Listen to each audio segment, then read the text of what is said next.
¿Qué tal? Aquí Carlos García del despacho de Administración Contable. Grabo este video a petición de algunas personas que me han pedido hacer un comparativo entre el esquema de retenciones y el esquema normal que marca el artículo 111 de la Ley del Impuesto sobre la Renta para los contribuyentes que se dedican al transporte o entrega de alimentos bajo el esquema de las plataformas digitales y que pagan sus impuestos bajo el régimen de incorporación fiscal. Vamos a ver en qué consiste efectivamente este esquema de retenciones y si es conveniente o no para este tipo de contribuyentes. El día 20 de mayo, la Secretaría de Hacienda publicó el Programa de Colaboración para la Simplificación del Cumplimiento Tributario de Plataformas de Transporte Urbano y Entrega de Alimentos, específicamente en la regla 3.11.12 de la Resolución Miscelánea Fiscal. ¿Quiénes son sujetos de retención según la regla? Las personas físicas que tributen en el régimen de incorporación fiscal que no hayan optado por presentar pagos provisionales con base en el coeficiente de utilidad y solo obtengan ingresos por la prestación de forma independiente de servicios de transporte terrestre de pasajeros o entrega de alimentos. ¿Quiénes son los sujetos obligados a retener? Las personas morales residentes en México o residentes en el extranjero, con o sin establecimiento permanente en el país, así como las entidades o figuras jurídicas extranjeras que proporcionen el uso de plataformas tecnológicas con servicio de transporte terrestre y o entrega de alimentos preparados.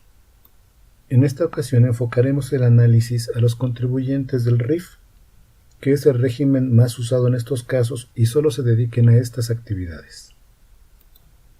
No debemos olvidar que el régimen de incorporación fiscal es un régimen de transición hacia el régimen general y que su permanencia en él es de 10 años, durante los cuales se obtienen subsidios, o sea, beneficios fiscales, durante los 10 años de permanencia que puede estar el contribuyente en él.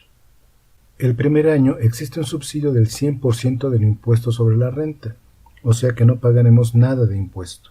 El segundo año tendremos un subsidio del 90%, y así consecutivamente se va a ir disminuyendo en 10% el subsidio hasta llegar al año 10º, en el que ya no tendremos subsidios y pagaremos los impuestos desde el régimen general de ley. El IVA se paga desde el primer año, en base a una mecánica establecida en el artículo 5E de la Ley del IVA, en el que se determina un factor aplicable al IVA pagado, esto para mantener un equilibrio en su acreditación. En el esquema de retenciones no hay beneficios fiscales, por lo tanto no habrá reducción en los impuestos, se aplicará la tasa directa a los ingresos y la retención se considerará como pago definitivo, sin derecho a acreditamiento. Sin embargo, si realiza otras actividades en el régimen de incorporación fiscal, se podrán acreditar las retenciones del impuesto sobre la renta sin que de su aplicación pueda generarse saldo a favor alguno. En el caso del IVA no hay posibilidad de acreditamiento, o sea, a los ingresos se le aplica una tasa directa sin poder acreditarse el IVA que nosotros pagamos. Ahora, ¿cuál es la base sobre la cual se deben de aplicar las tasas de retenciones? Al efecto, la fracción primera en su párrafo segundo nos menciona: la retención se efectuará sobre el total de los ingresos que el operador de la plataforma efectivamente cobre, por el total de los viajes realizados en el mes que corresponda.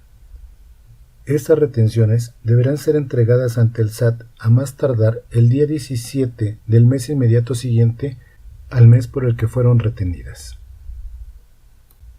Si un contribuyente tiene ingresos de 34,000 pesos, le correspondería una tasa de impuesto sobre la renta de 4% y una tasa general de IVA del 8%. Aquí podemos ver que es la misma base para calcular los dos impuestos, ya que la regla menciona que se debe efectuar por la totalidad de los ingresos que el operador cobre efectivamente, cosa que es totalmente desfavorable para el contribuyente, ya que esa cantidad no representa los ingresos reales obtenidos, porque solo una parte pertenece al operador. El total de ingresos incluye, entre otros conceptos, el IVA. Y las retenciones de IVA se estarían calculando a un ingreso total, y no sobre la contraprestación efectivamente cobrada como lo señala la ley del IVA. De esta manera, se estaría aplicando la tasa de impuesto sobre un impuesto indirecto, como lo es el IVA incluido en el ingreso, además de considerar la retención de IVA como pago definitivo de impuesto, o sea, sin derecho a acreditar el IVA pagado por los gastos y las inversiones, lo que provoca que el operador tiene que absorber dicho impuesto. Quien debiera de absorber la carga del impuesto al valor agregado que le fue trasladado debe ser el consumidor final. El esquema de retenciones propuesto por el SAT deja sin efecto los beneficios a los cuales tiene derecho el contribuyente que optó por pagar sus impuestos mediante el régimen de incorporación fiscal. Además, es injusto y contraviene los preceptos de ley, sujeto, objeto, base, tasa, tarifa, ya que las resoluciones misceláneas fiscales que se refieran a dichos preceptos no generan cargas u obligaciones adicionales establecidas en las propias leyes fiscales. Les dejo un cuadro con información respecto de las obligaciones de los contribuyentes del régimen de incorporación fiscal cuando solo se dedican a la actividad de transporte y o entrega de alimentos y cuando tienen otra actividad más.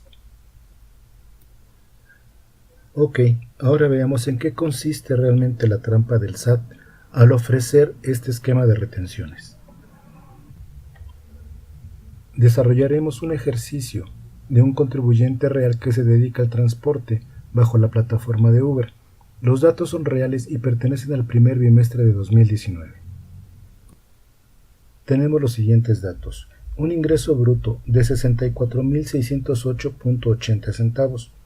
Un ingreso en banco por 49.322.93.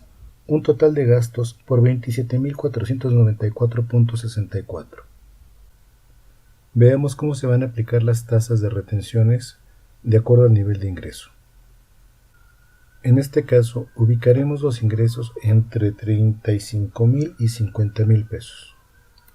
Para efecto del impuesto sobre la renta le corresponde una tasa del 5% y para efectos del IVA se aplicará la tasa general del 8%.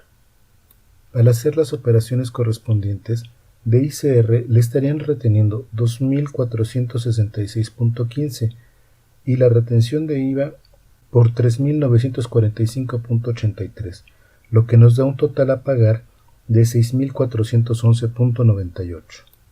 En el esquema sin retenciones, a los ingresos debemos de quitarle los gastos realizados para determinar la base del impuesto sobre la cual se va a aplicar la mecánica del artículo 111 de la Ley del Impuesto sobre la Renta, la cual nos arroja un impuesto de 3.437.17.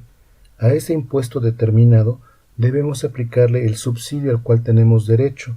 En este caso particular, este contribuyente tiene 4 años de permanencia en el RIF, o sea, ya solamente tiene derecho a la reducción del 60% del impuesto generado y nos da un impuesto neto a pagar de 1.374.87 por concepto del impuesto sobre la renta.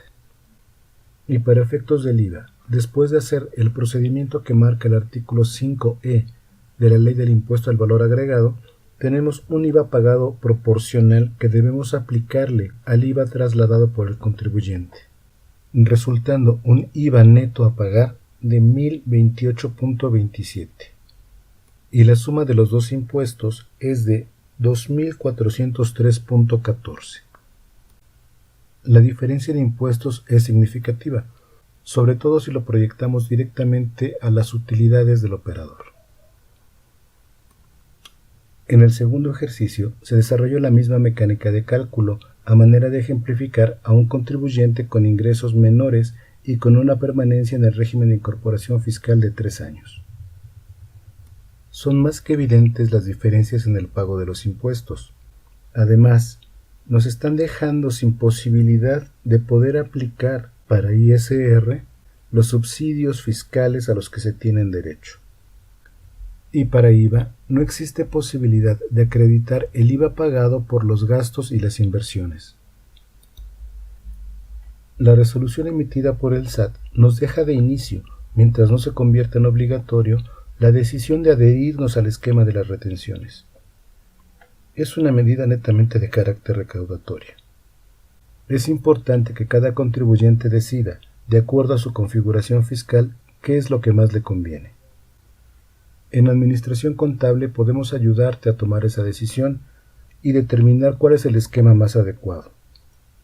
Acércate, juntos lo podemos resolver. Hasta la próxima.